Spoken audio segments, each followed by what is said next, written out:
बना एक सादा ढांचा, कभी चांदी और सोने से जुड़ा एक आलीशान शिल्प और कभी हादसों की वजह बनती एक भारी ऊंचाई।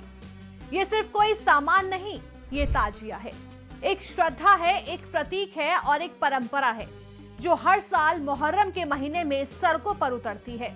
लेकिन इस बार कुछ बदला है और ये बदलाव सरकार ने किया है ताकि आस्था में कोई हादसा ना हो, क्योंकि अब ताजिए की ऊंचाई तय हो चुकी है।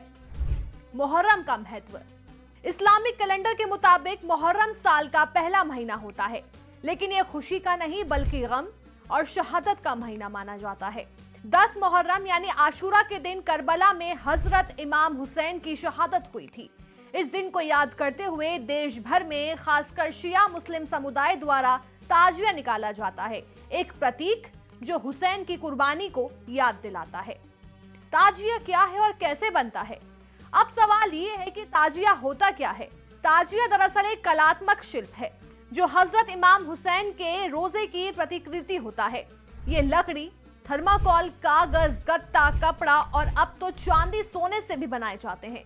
कई गांवों और मोहल्लों में ताजिए को बनाने में महीनों लगते हैं। कोई इसे 6 फीट का बनाता है, कोई 10 फीट का और कुछ लोग तो 50 फीट तक का ताजिया बना डालते हैं। सिर्फ श्रद्धा नहीं, ये एक कला का प्रदर्शन भी बन चुका है और कई जगहों पर तो इसे बनवाने में लाखों से लेकर करोड़ों रुपए तक खर्च कर दिए जाते हैं। पिछली बार राजस्थान के जयपुर राजघराने ने तो ताजिया बनवाया था। उसमें 10 किलो सोना और 60 किलो चांदी का इस्तेमाल हुआ था। इस बार भी कुछ ऐसे ही भव्य ताजिए बनने की तैयारी है। हादसों का खतरा और सरकार का फैसला। लेकिन इतनी ऊंचाई और इतनी सजावट के बीच एक बहुत बड़ा खतरा भी छुपा होता है, बिजली के तार। हर साल ताजिए के जुलूस के दौरान बिजली के तारों में उलझने से कई जगहों पर भयानक हादसे हुए हैं। कभी करंट लग जाता है, कभी आग लग जाती है और कभी जुलूस में भगदड़ मच जाती है। इन्हीं हादसों को देखते हुए शासन की गाइडलाइन के बारे में बताते हुए संभल सीओ अनुज चौधरी ने कहा कि ताजिए की ऊंचाई 10 फीट ही रखें। मुहर्रम पर ना तो कोई पेड़ काटा जाएगा और ना ही बिजली की लाइन। इसके पीछे मकसद साफ है, हादसों को रोकना। इसके अलावा जुलूस के दौरान डीजे की आवाज और स्पीकर की ऊंचाई को भी नियंत्रित किया गया ताकि अशांति ना हो और आस्था में कोई खलल ना आए। परंपरा बनाम नियम। अब सवाल ये है कि क्या ये नियम सही है?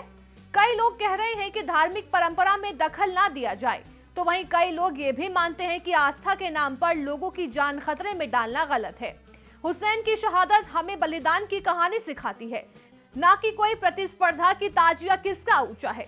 तो इस बार जब मुहर्रम आएगा तब ताजिए की झलक देखने के लिए लोग जुटेंगे।